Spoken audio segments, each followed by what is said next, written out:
communicate in very different ways. Okay? How many of you have sent an emoji in the past 24 hours? I can't see all those hands, but it's most people. We've got grown adults in here deciding between which happy face to send. Like, this is a serious conversation. My dad will send me the wrong happy face and then apologize.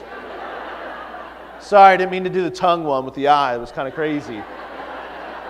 Wasn't really in that mood. The way we communicate has changed, and yet it's still about attention. How we learn starts with attention.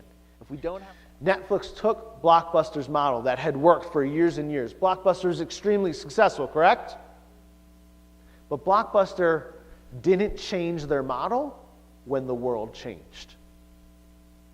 They said, I'm just going to keep doing what we've always done because it's always worked. And in education, a lot of times we say, look, this is the way I've been doing it for 15 years and it's always worked. And there's some truth to that. If it's social, human-based, meaning-centered, language-based, it is always going to work. But our world has changed. But there's a difference between engagement and empowerment. Engaging our students, which is a term we use a lot, engaging our students means getting kids excited about our curriculum, our content, our interests. Empowering students means giving kids the knowledge and skills to pursue their passions, their interests, their future. That was the shift that happened when I did the 20% project, and I didn't even realize it at a time that I was going from engaging, being that entertainer, doing fun things, great activities, challenging activities, to allowing my students to use the skills and knowledge that they had, that they acquired, to pursue these things. That was the shift. So what's technology's role in engaging and empowering our students? With one final story. Is at the end of the 20% project, and I had a student named Katie, and Katie came up to me. She was very shy, and she came up to me one day and she said, Mr. J, I want to change my project. I said, oh, okay, Katie, what do you want to change it to? She goes, well, I had so much fun, making shoes and designing that, but I really need to change my project. I'm like, yeah, okay, Katie, I get it. What do you want to change it to? She goes, well, I want to learn sign language. I said, okay, I would love for you to learn sign language. Why? What happened? What's up? I thought you were enjoying it. She goes, I really was, but my aunt and my cousin are coming to move in with us because they had a house fire. And they'll be there for a couple months. And my young cousin, who's 4, turning 5, she's deaf. And ever since she was born and we found out that she was deaf, I had always wanted to learn sign language. But I just never could do it, Mr. J. I had work during the summers. I played sports. Every single time I was going to take a week to do it and start the learning process, something would come up. I'm like, yes, you definitely can change. You should change. This is what this project is all about. And she goes, but I have no idea where to start. And I go, well, I don't know much about sign language either, but let's start looking online. And so Katie found an online community of people learning sign language. She found a course that was free online. She found YouTube videos. She connected in a forum with people learning sign language. And she eventually found a meetup of local people in the area learning sign language. And so for the next couple of weeks, she was learning that, blogging about it, sharing her process. Well, it came time for the final presentation. And everybody was nervous. All my students were nervous. I wasn't exactly sure what all 150 of my students were presenting on. I knew their topic, but I knew what the presentation was going to be on.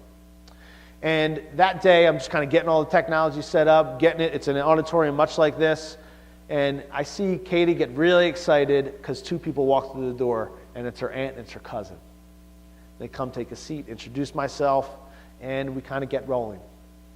She was about, I think, the 12th person, if I remember correctly, to get up on stage. And her classmates were pulling for her. She was shy. She was someone who was soft-spoken, but they knew the story, right? They had been reading her blogs, and they knew why she was learning sign language. So she got up on stage, and she explained her journey, going from making shoes and designing them to learning sign language, explaining why she was learning sign language.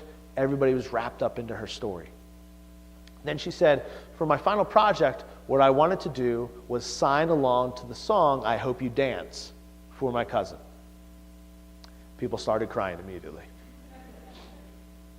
I'm in the back, just taken up by this whole thing, watching, so proud of Katie up on stage. She starts, it's beautiful, it's moving, it's powerful. And about a minute into the song, technology does what it always does, and the music stopped playing. Stopped working.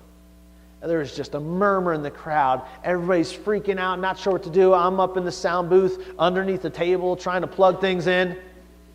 Felt like it was minutes long, but it really was only a couple seconds. Because all of a sudden, I am literally underneath the table, and I hear it get dead quiet.